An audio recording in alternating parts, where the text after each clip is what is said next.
Namo Buddhaya. Saya Sudiman dengan nomor PM 214-2014 dan di sini saya akan membahas tentang ajakan dalam membayar pajak. Nah, jadi pertama-tama apa itu pajak? Pajak merupakan salah satu kewajiban untuk warga negara dan juga salah satu sumber bagi negara untuk melakukan pembangunan. Dengan membayar pajak, diharapkan dana tersebut bisa digunakan untuk kepentingan seluruh masyarakat, bukan hanya untuk para pejabat atau petinggi lainnya. Membayar pajak bahkan diatur dalam Undang-Undang Dasar 1945 Pasal 23A yang berbunyi, pajak dan pungutan lain yang bersifat memaksa untuk keperluan negara diatur dengan undang-undang. Jadi, kita harus taat dalam membayar pajak agar dapat berkontribusi dalam negara kita. Nah, apa itu manfaat pajak? Manfaat pajak ini dibagi menjadi 3. Yang pertama adalah manfaat pajak untuk negara, yang kedua adalah manfaat pajak untuk masyarakat, dan yang ketiga adalah pengalokasian dana pajak.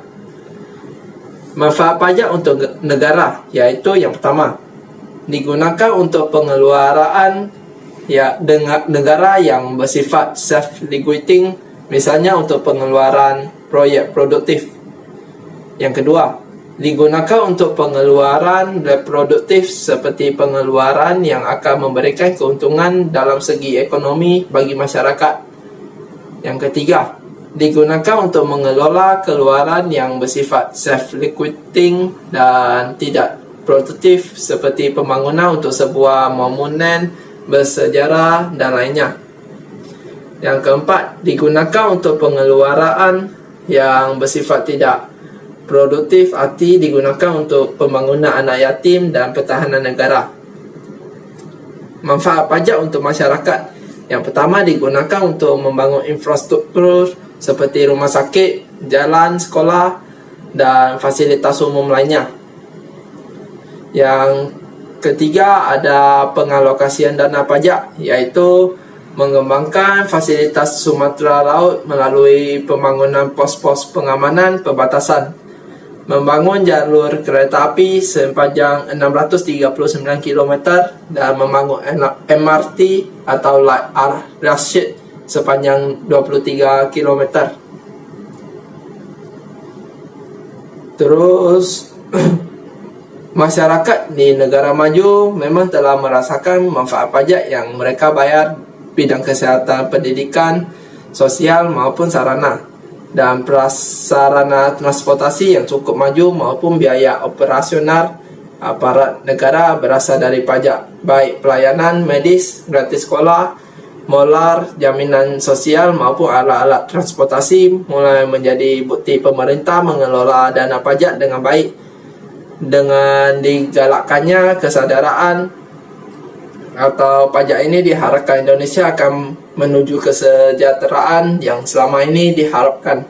Slogan durasi pajak ini, awasi penggunanya, tidak hanya suara dan gangguannya semata yang nyaring. Jadi sikap yang harus kita semua dapat berkontribusi, yang pertama kita harus mengembangkan sikap kepedulian sosial. Karena dengan adanya sikap itu, maka gampang untuk diajak dalam kontribusi.